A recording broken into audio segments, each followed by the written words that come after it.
स्वागत है आप सभी का हमारे इस YouTube चैनल पर जिसका नाम है टेक्निकल स्टडी। तो जैसा कि आप सभी को पता है कि RACB का जो एग्ज़ाम है वो जल्द से जल्द होने की आशंका है या अगले महीने के सेकंड वीक में शायद हो सकता है इसका अनाउंसमेंट हो जाए या इसका पेपर आ जाए। तो इसके लिए अगर मैं आपको शुरू से पूरा बेसिक बता के करूँगा तो वो पॉसिबल नहीं होगा। तो इसलिए मैंने जो भी सब्जेक्ट है हमारे टेक्निकल के, तो उसके जो भी इम्पोर्टेंट MCQs है, MCQs जो भी प्रीवियस ईयर में आ चुके हैं, तो मैं आपको उसके प्रैक्टिस सेट करवाऊँगा जिससे आपको जो स्कोर होता है आपका वो अच्छे से अच्छे हो सके। तो इसी के साथ आज से जो हमारा टॉपिक होगा, जो भी हमारा सब्जेक्ट होगा टॉपिक का, जो यहाँ पे मैं स्पेसिफाई जो मैकेनिकल इंजीनियरिंग के लिए कर रहा हूँ, बट ये जो सोम सब्जेक्ट है ये मैकेनिकल में भी आता है और सिविल के लिए भी आता है। तो ये मैकेनिकल और सिविल वालों के लिए दोनों के लिए मोस्ट इम्पोर्टेंट सब्जेक्ट होगा, मोस्ट इम्पोर्टेंट टॉपिक होगा, क्योंकि मैं इसके MCQ करा रहा हूँ। ये प्रीवियस ईयर के क्वेश्चन आए उसके बेस पर करवा रहा हूँ। तो आप इस वीडियो को पूरा से पूरा देखिए और जो भी इसके इम्पोर्टेंट टॉपिक्स है, आप जो भी मैं अगर क्वेश्चन बोलता हूँ तो उस क्वेश्चन के ऑप्शन देता हूँ, उसके बाद मैं आपको थोड़ा टाइम दूंगा कि इसका आंसर क्या होगा। तो आपको इससे अच्छी सी प्रैक्टिस होगी और आपको एक कॉन्फिडेंट आएगा कि आपकी तैयारी कितनी है। तो चलिए इसी के साथ शुरू करते हैं हमारा ये वीडियो। तो आज से जो हमारा टॉपिक है वो है स्ट्रेंथ ऑफ मटेरियल की जो भी मल्टीपल चॉइस क्वेश्चन है वो। तो चलिए, और मैं यहाँ पर आपको टॉप 30 क्वेश्चन आपको देने वाला हूँ। तो जो भी प्रीवियस ईयर में आ चुके हैं, जो भी 30 क्वेश्चन जो सोम से रिलेटेड सब्जेक्ट है वो आ चुके हैं, वो मैं इस वीडियो में प्रोवाइड करूँगा। और नेक्स्ट एपिसोड में मैं और सोम के लेक्चर और जो भी क्वेश्चन है वो प्रोवाइड करूँगा। एक लंबी सीरीज़ लगाएंगे हर एक सब्जेक्ट की, ताकि आपको अच्छे से प्रैक्टिस सेट हो जाए। तो आज जो है हम 30 क्वेश्चन करेंगे। तो चलिए शुरू करते हैं हमारे क्वेश्चंस। तो पहला हमारा क्वेश्चन है कि strength is defined as the ratio of, आपके ऑप्शन है A change in volume to original volume, B change in length to original length, C change in cross sectional area to original cross sectional area, D any one of the above, या E none of the above. तो आपको वक्त दिया जाता है। तो आपने choose कर लिया, तो इसका जो आंसर है वो option D any one of the above. कैसे?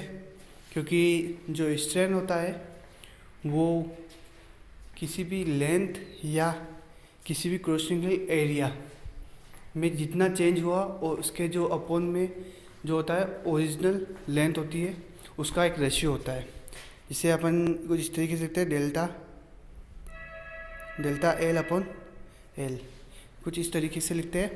और क्रॉसिंग एरिया भी कुछ इस तरीके से कह सकते हैं कि डेल्टा ए अपॉन ए, ये होता है। ठीक है, तो ये एक स्ट्रेन की जो है डेफिनेशन है। तो ये कई बार क्वेश्चन आ चुका है। तो चलिए हम अपने चलते हैं नेक्स्ट क्वेश्चन पर। तो हमारा नेक्स्ट क्वेश्चन है कि Hooke's law holds good up to, आपके ऑप्शन है A yield point, B limit of proportionality, C breaking point, D elastic limit, या ई प्लास्टिक लिमिट। तो इसका आंसर आप सोचिए। तो इसका जो आंसर है वो है लिमिट ऑफ प्रोपोर्शनलिटी। ठीक है, तो ये आपका दूसरा क्वेश्चन है। तो हुक्स लॉ जो भी है वो लिमिट्स ऑफ प्रोपोर्शनलिटी, वैसे तो गुड्स अप टू पूछा है तो अपन लिमिट ऑफ प्रोपोर्शनलिटी लिखते हैं। अगर होल्ड्स अप टू लिखता, गुड की जगह अप, गुड हटा के अप टू लिखता, तो ये होता हमारे इलास्टिक लिमिट, इसका आंसर होता है। तो आप इस क्वेश्चन को ध्यान से देखिएगा। एक गुड्स मतलब कि प्रॉपर तरीके से हुक्स लॉ कहाँ वर्क करता है? एक होता है कि भाई हुक्स लॉ अप टू कौन सा होगा, इलास्टिक लिमिट, तो ये होता है। तो ये इलास्टिक और जो भी स्ट्रेस और स्ट्रेन का ग्राफ आता है, तो उसमें कि जो हमारा जो ग्राफ होता है स्ट्रेस और स्ट्रेन का, वो एक प्रोपोर्शनल लिमिट तक ही सही रहता है। वो इलास्टिक लिमिट में थोड़ा वो चेंजेस आने लग जाता है एक्चुअल में। बाकी यूँ तो अपन कर सकते हैं, प्रैक्टिकल में ये पॉसिबल है। तो हमारा नेक्स्ट क्वेश्चन पे चलते हैं हम।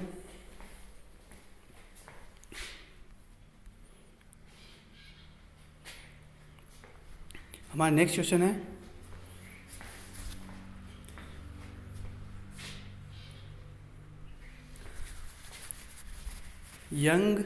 Young's modulus is defined as the ratio of, आपके ऑप्शन है A volumetric stress and volumetric strain, B lateral stress and lateral strain, C longitudinal stress and longitudinal strain, D shear stress to shear strain, E longitudinal stress and lateral stress.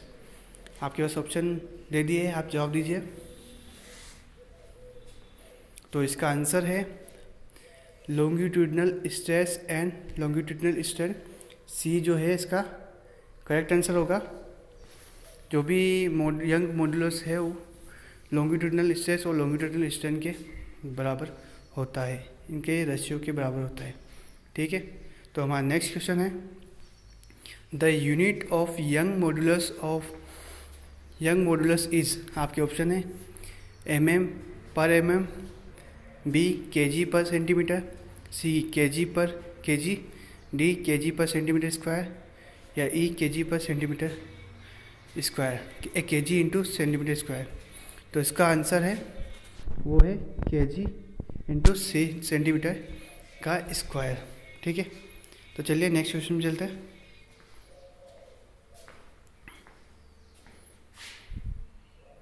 हमारा पांचवा question है deformation per unit length in the direction of force is known as, आपके option है A strain, B lateral strain, C linear strain, D linear stress, E unit of strain. तो इसका आपको जवाब देना है कि deformation per unit in the direction of force को किस नाम से जानते हैं। तो इसका आंसर होगा सी लीनियर स्ट्रेन, इसका सही आंसर होगा। चलिए नेक्स्ट क्वेश्चन में चलते हैं। तो हमारा 6th क्वेश्चन होगा it equal and opposite force applied to a body tends to elongate it, the stress so produce is called, आपके ऑप्शन है A internal resistance, B tensile stress, C transverse stress, D compressive stress, E working stress. तो आपको मैं थोड़ा सा हिंदी में समझा देता हूँ कि a body tends to elongate, मतलब कि इलोंगेट मतलब कि खींचना।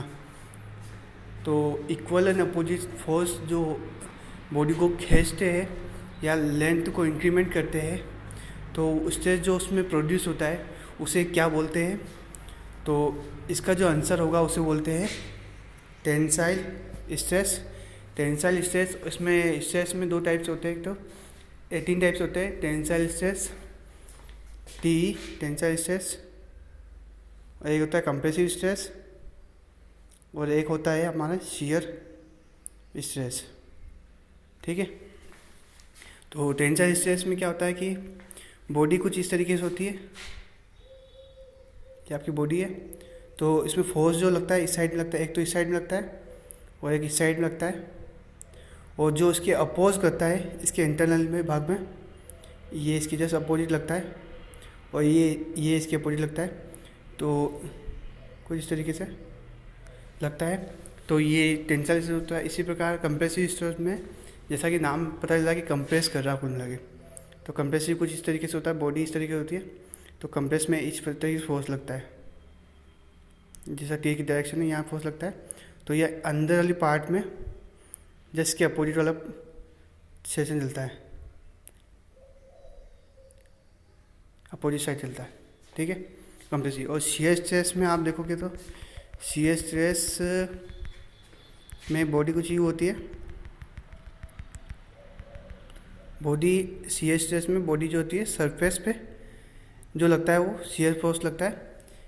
इस सरफेस पे एक लग गया, इस वाली सरफेस पे, और एक इस सरफेस पे लग गया, तो ये शियर स्ट्रेस होता है, जो कि जनरली सरफेस पर इक्वल एंड अपोजिट फोर्स लगाता है, ठीक है।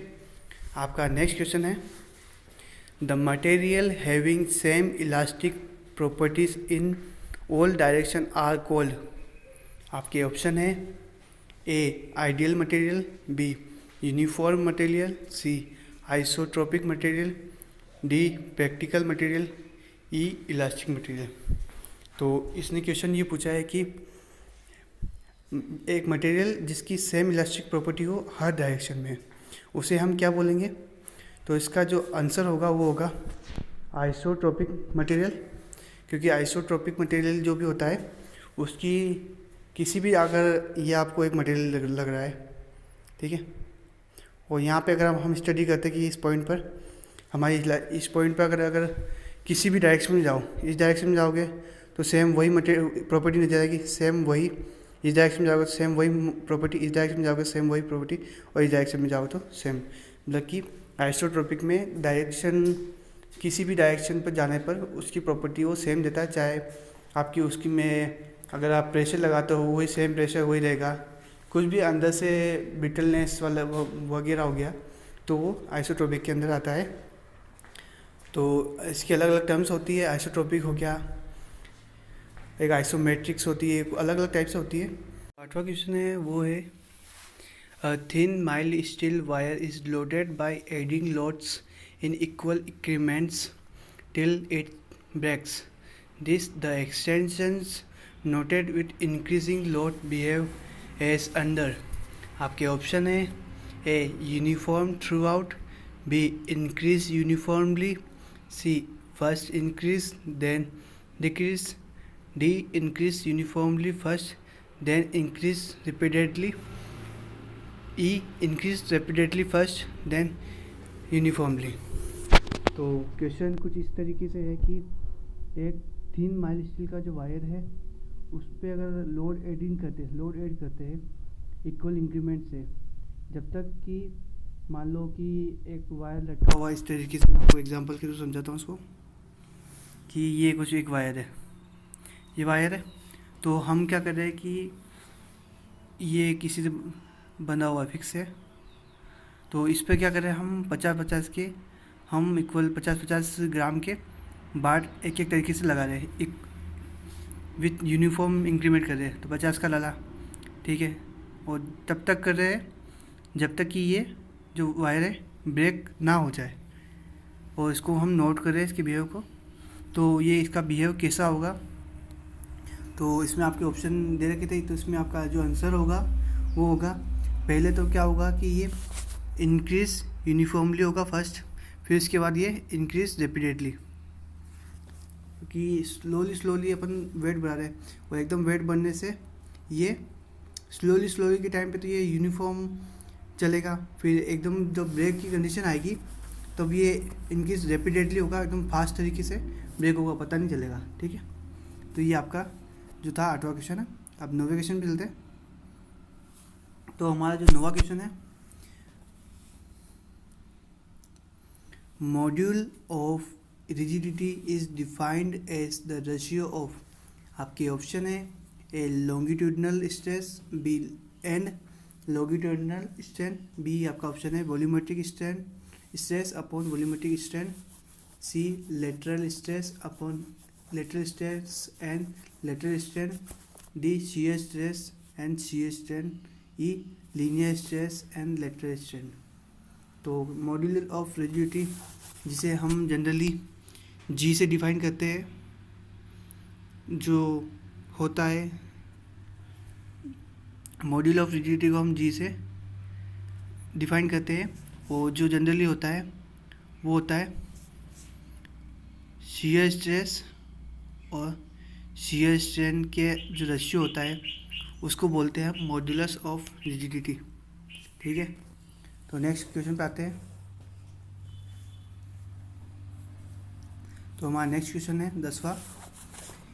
If the radius of wire stretched by a load is doubled then Young modulus will be.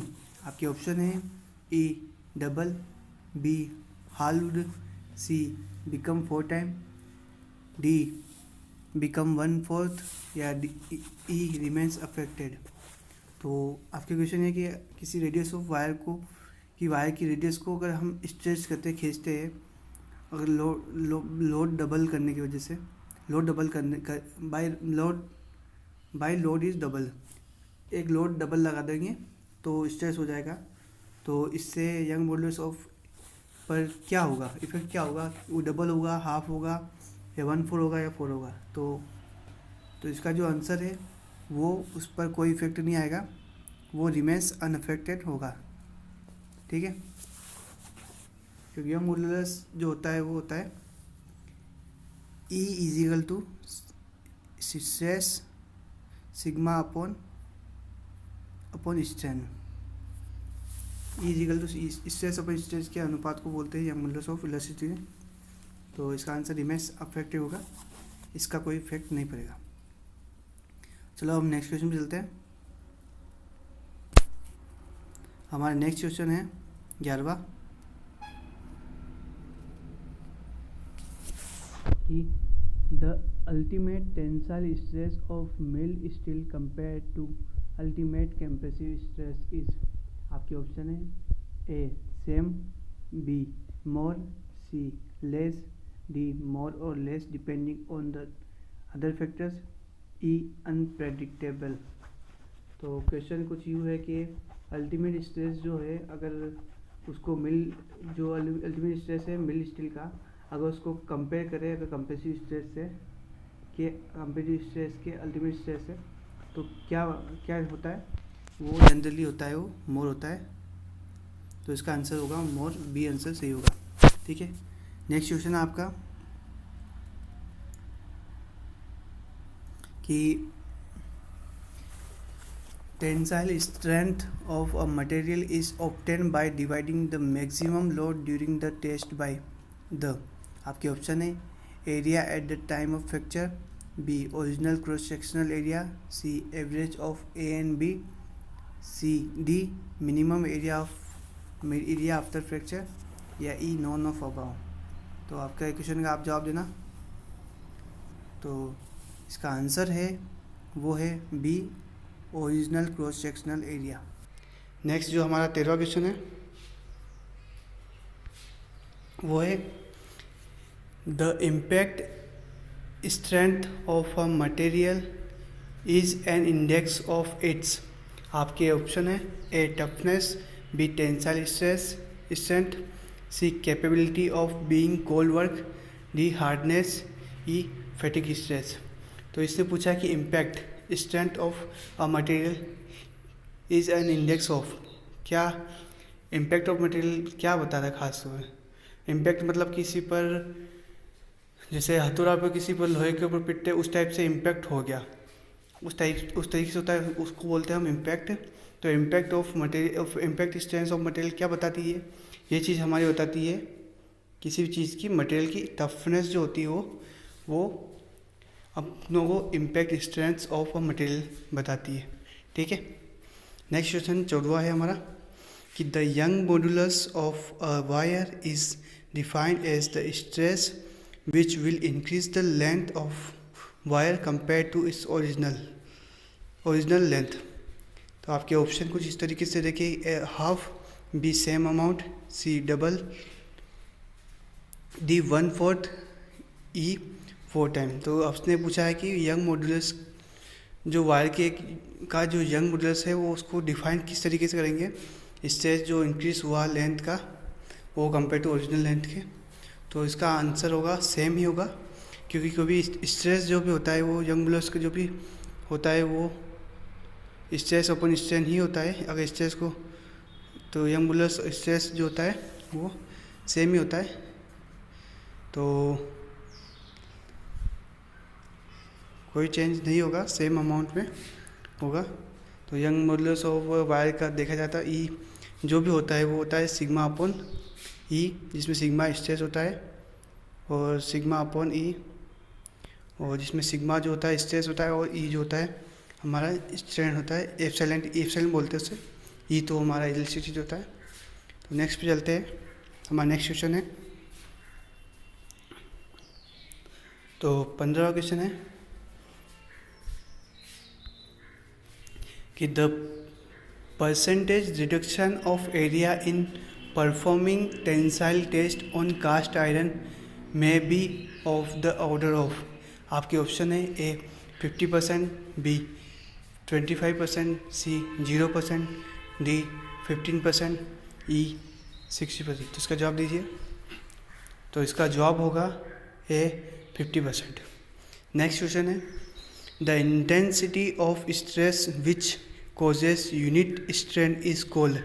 आपके ऑप्शन है A unit stress, B bulk modulus, C bulk modulus of rigidity, A modulus of rigidity, D modulus of elasticity, E principal stress. तो इसने पूछा है intensity of stress की per unit, अगर unit of strain की में तो इसे बोलेंगे हम जो डी होती है बल्क मॉडुलस ऑफ इलास्टिसिटी, इसको बोलते हैं हम। क्योंकि मॉडुलस ऑफ इलास्टिसिटी क्या होती है, ये जो होती है ये हमारा अगर देखा जाए तो ये स्ट्रेस अपॉन स्ट्रेन, स्ट्रेस कैसा हो सकता है वो टेंसाइल और कंप्रेसिव दोनों टाइप से हो सकता है।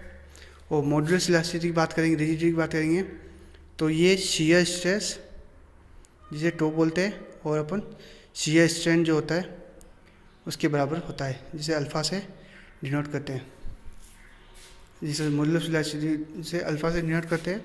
और जो रिजिडिटी है, रिजिडिटी को हम वो है, चलो ठीक है ये हो गया, वो याद नहीं आ रहा। तो नेक्स्ट क्वेश्चन चलते हैं।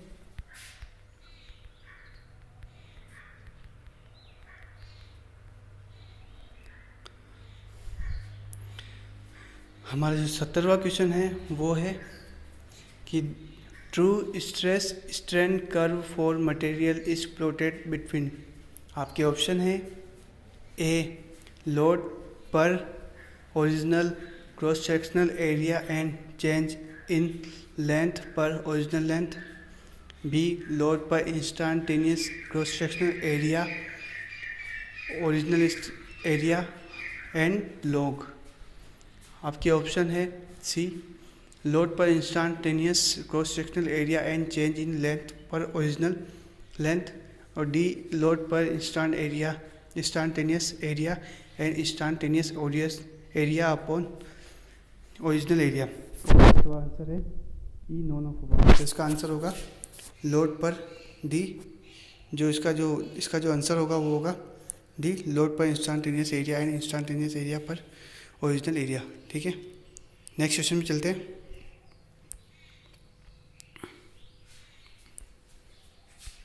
हमारा जो 18वां क्वेश्चन है वो है कि during a tensile test on a specimen of 1 centimetre cross sectional maximum load observe was 8 ton and area of cross sections at neck was 0.5 centimetre square. तो ultimate tensile stress for specimen is. तो ये आपको करना है, इसमें सिर्फ formula लग रहा है अल्टीमेट टेंसाइल स्ट्रेस का, तो वो आपको करना होगा। इसमें आपको एक तो एरिया दे रखा है और एक 1 centimetre cross section maximum load observe load दे रखा है आप लोगों को 8 टन का। तो आपको उसको निकालना है 18वें का, और उसका जो आंसर होगा वो 8 टन पर सेंटीमीटर स्क्वायर। तो ये आप देख लेना किस तरीके से होगा, आप फॉर्मूला देख लेना। अभी मैं MCQ करा रहा हूँ तो इसमें मैं लिख नहीं सकता। तो नेक्स्ट क्वेश्चन हमारा 19वां क्वेश्चन है। 19वां क्वेश्चन पे आते हैं। तो 19वां क्वेश्चन है हमारा for steel the ultimate strength in shear as compared to in tension is nearly A same, B half, C 1/3, D 2/3, E 1/4। तो अगर स्टील के कंपेयर में अगर अपन देखें स्टील की जो अल्टीमेट स्ट्रेंथ है और शेयर और कंपेयर करें टेंशन से, तो वो होती है जनरली हाफ। नेक्स्ट क्वेश्चन है which of the following has no unit. आपके ऑप्शन है A kinematic viscosity, B surface tension, C bulk modulus, D strength और ई इलास्टिसिटी। तो काइनेमेटिक की भी होती है सेंटीमीटर स्क्वायर पर सेकंड और इसे म्यू अपन रो बोलते हैं, म्यू अपन रो। और सरफेस टेंशन की भी होती है जिसे अपन फोर्स पर लेंथ बोलते हैं। और बल्क मॉडुलस की भी होती है, जो भी बल्क मॉडुलस भी है जिसमें शियर स्ट्रेस अपन शियर स्ट्रेन जो कि वो स्ट्रेन की नहीं होती, क्योंकि इसमें जो भी होता है एक तो लेंथ है और एक ओरिजिनल लेंथ या लेंथ एरिया जो भी होगा, तो दोनों की जो यूनिट होगी वो कट जाएगी।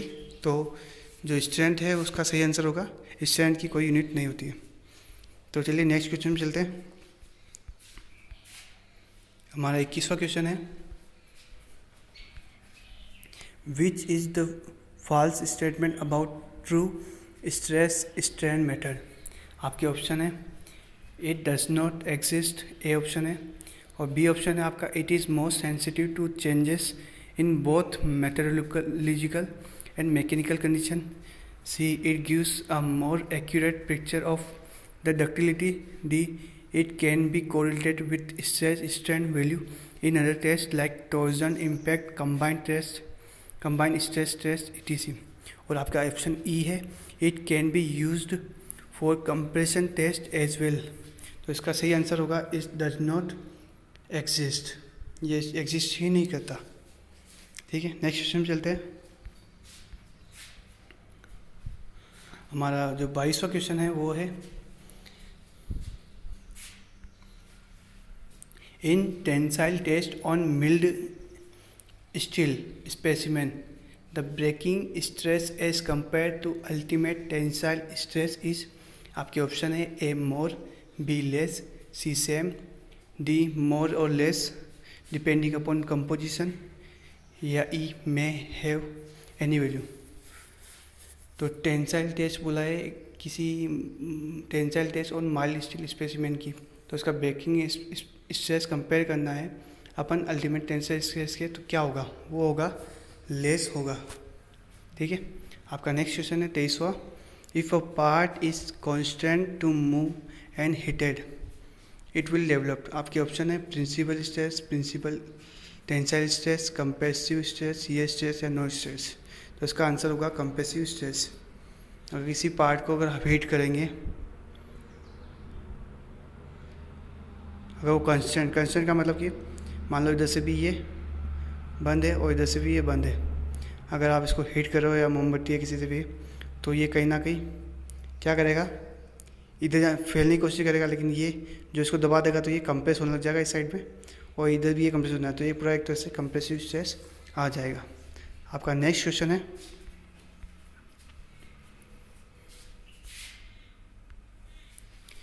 कि which of the following material is most elastic, A rubber, B plastic, C brass, D steel, E glass. यह क्वेश्चन बहुत बार पूछा गया है, गेट में भी आ चुका है, एसएससी जेई में भी आ चुका है, और कई जो भी इंजीनियर के एग्ज़ाम होते हैं, चाहे आरआरबी जेई हो गया या रेलवे से रिलेटेड जो जेई होगा, डीएमआरसी हो गया, तो उसमें ये क्वेश्चन नॉर्मली पूछा ही जाता है कि कौन सा मटेरियल जो है ज़्यादा इलास्टिक है कंपेयर इन ऑप्शनों के। तो सबसे ज़्यादा इलास्टिक जो है वो है हमारा स्टील, और कई लोग उसको रबर देते हैं जो कि गलत होता है, प्लास्टिक तो है ही नहीं, ब्रास भी नहीं है, ग्लास भी नहीं है, सिर्फ इसका आंसर होगा वो डी स्टील, इसका सही आंसर होगा। अब एक नेक्स्ट क्वेश्चन आया कि the value of modulus of elasticity for material for mild steel is of the order of. तो इलास्टिसिटी ऑफ मिल्ड स्टील की पूछा है, modulus of elasticity of mild steel की कितनी होती है, तो इसका आंसर जो है मैं आपको डायरेक्ट बताता हूँ। इसमें ऑप्शन दे रखा है 2.1 इंटू 10⁵ kg पर सेंटीमीटर स्क्वायर, 2.1 इंटू 10⁶ kg पर सेंटीमीटर स्क्वायर, और सी एन डी इस प्रकार दे रखे। तो इसका जो सही आंसर होगा 2.1 इंटू 10⁶ किलोग्राम पर सेंटीमीटर स्क्वायर, इसका सही आंसर होगा। नेक्स्ट क्वेश्चन पे आते हैं। कि the value of Poisson ratio for steel is between, आपके ऑप्शन है A 0.01 to 0.1, B 0.23 to 0.27, C 0.25 to 0.33 और डी 0.4 to 0.6। और इसका आंसर है ई, इसका जो ई ऑप्शन है आपका 3 to 4। तो पहले ये बात पॉइजन रेशियो होता क्या है, पहले बात तो मैं आपको एक्सप्लेन कर देता हूँ कि पॉइजन रेशियो को अपन जनरली म्यू से लिखते हैं। और पॉइजन रेशियो जो होता है वो होता है lateral strength upon longitudinal strength. जो भी एक लेटरल या लॉन्गिट्यूडनल कुछ देख लेना कंपेयर, मेरे को थोड़ा याद नहीं है तो मैं उसका मैं फिर से बता दूंगा बाद में।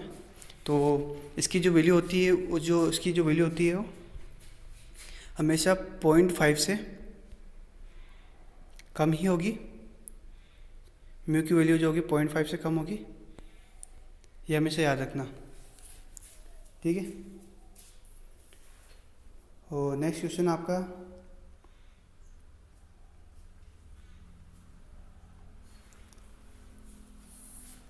27वां क्वेश्चन है आपका कि the buckling load for a given material depends on, आपके ऑप्शन है slenderness ratio and area of cross section, B Poisson ratio and modulus of elasticity, C slenderness ratio and modulus of elasticity, D slenderness ratio and area of cross section and modulus of elasticity.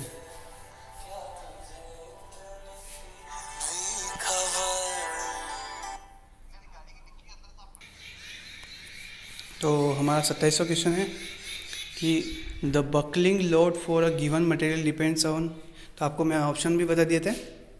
तो ये आपके option है कि slenderness ratio and area cross section, B Poisson ratio and modulus of elasticity, C slenderness ratio and modulus of elasticity, D slenderness ratio and area of cross section and modulus of elasticity, E Poisson ratio and slenderness ratio, D.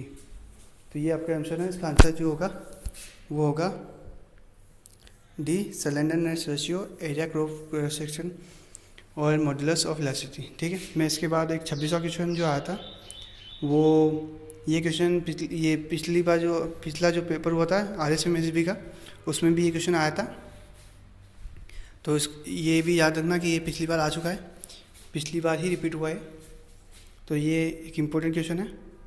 तो हम 28वें question चलते हैं जो हमारा second last question होगा कि the total elongation produce in a bar of uniform section hanging vertically downward due to its own weight is equal to that produce by a weight. आपके option है same magnitude as that of bar and applied at lower end, B half the weight of bar applied at the lower end, C half the square of weight of bar applied at lower end, D 1/4 of weight of bar applied at lower end, E none of above। तो इसने question पूछा है कि अगर total जो elongation है वो produce हो रहा है एक बार में जो कि यूनिफॉर्म क्रॉस सेक्शन है जो हैंग हो रहा है वर्टिकली डाउनवर्ड साइड में, इट्स ऑन वेट, तो इसमें कितना हो गया। कुछ इस तरीके से कंडीशन दे रखी है, जो हिंज हो रखा है ये वर्टिकली, ये कुछ इस तरीके से हिंज हो रखा है। तो इसमें वर्टिकली अगर देखा जाए तो इसमें कितना अपना वेट जो प्रोड्यूस हो रहा है, तो इसका जो आंसर होगा वो जो होगा अगर कंपेयर करें सिर्फ ऑन वेट के अकॉर्डिंग, तो इसका आंसर होगा वो होगा half the weight of bar applied at lower and, ठीक है। तो नेक्स्ट क्वेश्चन चलते हैं हम, हमारा सेकंड लास्ट क्वेश्चन है कि the property of a material by virtue of which a body return to its original the shape after removal of the load is called. आपके ऑप्शन है A plasticity, B elasticity, C ductility, D malleability, E resilience. तो इसका जो अगर इसमें बोला है कि कोई बॉडी है, कुछ इस तरीके से कोई बॉडी है। अगर उस पर हम कोई भी फोर्स लगाते हैं और फोर्स हटाने के बाद दोबारा से अगर वो ओरिजिनल शेप में आ जाए तो उसे हम क्या बोलते हैं, उसे हम बोलते हैं इलास्टिसिटी। अगर ओरिजिनल शेप मान लो कि हमने 200 मेगापिक्सल का फोर्स लगाते हैं और इसकी जो लेंथ है मान लो 200 ही मान लो 200 सेंटीमीटर, अगर 200 सेंटीमीटर पर वापस दोबारा से आ जाए तो ये इलास्टिसिटी होगी। और 200 से कम होगा, मान लो कि ये अगर परमानेंट डिफॉर्मेशन हो जाए 200 से अगर जितनी है उतना ही आए तो प्लास्टिसिटी होगा। डक्टिलिटी में आप जानते हो कि उसमें क्या होता है कि वो जैसे कोई रोड होती है, रोड को अगर अपन कितना लंबा तार खींच सकते हो वो डक्टिलिटी बताती है। आप कितना भी उसको खींच सकते हो वो ब्रेक नहीं होगा। और मेलिबिलिटी आप कि कितनी पतली चादर बना सकते हो, पतली से पतली चादर बना सकते हो, तो वो इसका एग्जाम्पल होगा। ठीक है। और आपका लास्ट क्वेश्चन है कि the material which exhibit the same elastic property in all direction are called. आपके ऑप्शन है homogeneous, B inelasticity, inelastic, C isotropic, D isentropic, या ई विस्कोइलास्टिसिटी। इसका आंसर जो होगा वो होगा हमारे पास आइसोट्रोपिक होगा। ठीक है। तो क्या है, the material which exhibit the same elastic property in all direction, जिसमें ऑल डायरेक्शन में जो इसकी प्रॉपर्टी होगी सेम होगी। ये पिछली बार भी रिपीट हो चुका है, तो ये 2 बार आ चुका है, पिछली बार भी हमने इसको ही किया था। ठीक है। तो ये आज के हमारे जो 30 के क्वेश्चन थे जो बहुत ही इंपॉर्टेंट है सोम के लिए, स्पेशली ये सोम जो सब्जेक्ट है ये सिविल और मैकेनिकल वालों के लिए स्पेशल थे। तो और भी मैं ऐसे ही MCQs जो टॉप क्वेश्चन है प्रीवियस ईयर में आ चुके हैं उसको मैं आपको दूंगा। कंटिन्यू एक सीरीज लगाएंगे ताकि हमारे जो भी क्वेश्चन आते हैं वो हम इजीली सॉल्व कर पाए और आपको एक कॉन्फिडेंट आ जाएगा ऑटोमेटिकली करने का कि हमको ये आता है। क्योंकि उसमें जो पेपर आता है वो पेपर जनरली इतना टाइम नहीं देगा आपको कि आप 2 से 3 मिनट लगाओ उसमें, या कोई हार्ड क्वेश्चन देगा, वो सिंपल ही क्वेश्चन देगा, तो वो 1 लाइनर क्वेश्चन ही देगा ज़्यादातर। और बहुत कम चांस है कि वो 1-2 हो सकता है 1-2 न्यूमेरिकल दे दे, लेकिन इतने भी टफ नहीं देगा, वो केवल फॉर्मूला बेस्ड न्यूमेरिकल देगा। तो आपको ये जो MCQ से ये प्रीवियस ईयर के सेक्शन लगाने से फ़ायदा ये हुआ क्या आपको डायरेक्ट वो क्वेश्चन हीटअप होंगे, क्या आपको हाँ ये मैंने कहीं पढ़ा था तो ये इसका आंसर ये था, तो आप उसको डायरेक्ट इससे कर लोगे। तो इसी के साथ और भी हम जो मैकेनिकल से रिलेटेड जो सब्जेक्ट है, सोम आ गया, सोम के बाद फ्लूइड मैकेनिक्स आ गया, और भी है इसमें प्रोडक्शन के लिए, प्रोडक्शन वाला पार्ट में से जो भी MCQs होते हैं वो खास इम्पोर्टेंट, उसकी हम प्रैक्टिस सेट लगाएंगे ताकि आपको अच्छे से अच्छा मटेरियल मिले और आपकी तैयारी अच्छे से हो। क्योंकि RACB का एक रिकॉर्ड है कि वो जल्द से जल्द एग्ज़ाम को कराता है। तो हमारे पास इतना टाइम नहीं है कि हम पूरा सिलेबस डिटेल में पढ़ें।